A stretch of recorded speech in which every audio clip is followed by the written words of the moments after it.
பொதுச் செயலாளர் வருங்கால முதலமைச்சர் புரட்சி தமிழர் ஐயா எடப்பாடியார் அவர்களை வணங்கி, இருவரும் தெய்வங்களான புரட்சி தலைவர் எம்ஜிஆர், தமிழர்சாமி அம்மா அவர்களை அருளாசியோடு என் தாய் தமிழ்நாட்டு மக்களுக்கு என் பணிவான சமர்ப்பணங்களை எடுத்து வைக்கின்றேன். கரூர் விஜயபாஸ்கர் எம்எல்ஏ பதவி ராஜினாமா. அதிமுகவில் இருந்து விலகியதால் இனி 1000 ஆண்டுகள் இந்த மண்ணிலே விஜயபாஸ்கர் வாழ்வார்.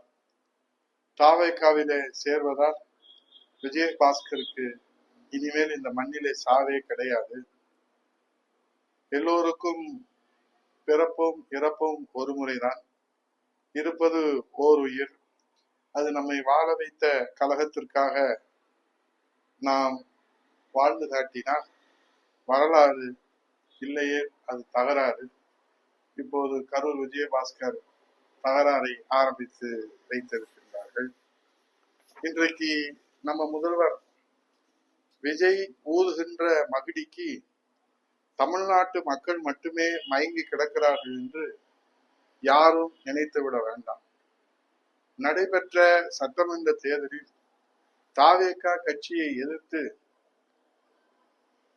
மக்களால் தேர்ந்தெடுக்கப்பட்ட மக்கள் பிரதிநிதிகளும் தொடர்ந்து விஜய் ஊதுகிற மகிடிக்கு மயக்கம் அடைந்து வருகிறார்கள்.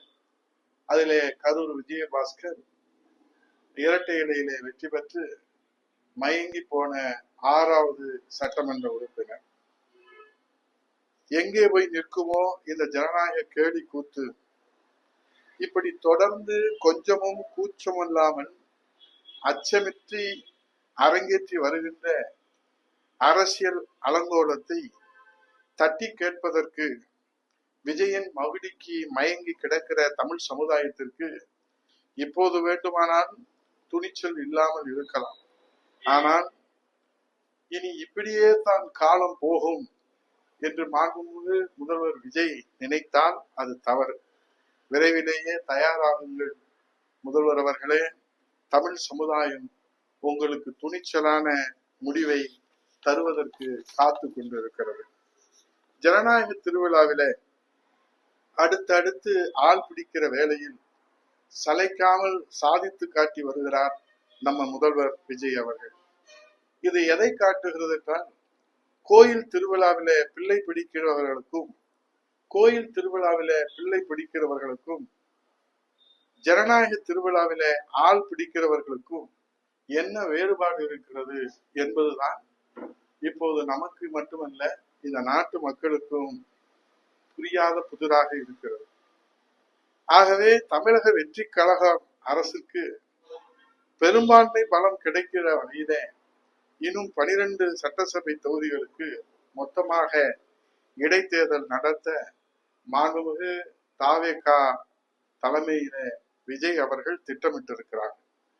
அதுவரை இந்த அரசியல் அலங்கோலங்கள், ஜனநாயக கேலி கூத்துகள் இந்த தமிழ்நாட்டிலே அரங்கேற்றம் தொடர்ந்து கொண்டுதான் இருக்கும். என்ன செய்வது? காற்று தாவேகா பக்கம் வீசுகிறது. ஆகவே காற்றுள்ள போதே தூற்றிக்கொள்ள வேண்டும் என்று அவர்கள் அந்த பழமொழியை உண்மை மொழியாக ஆக்கி கொண்டிருக்கிறார்கள். ஆனால் மாண்புமிகு முதல்வர் அவர்களே, காற்று திசை மாறும். அப்படி காற்று திசை மாறுகிற போது ஜனநாயகத்தினுடைய வலிமை என்னவென்று விஜய்க்கு அப்போதுதான் புரியும்.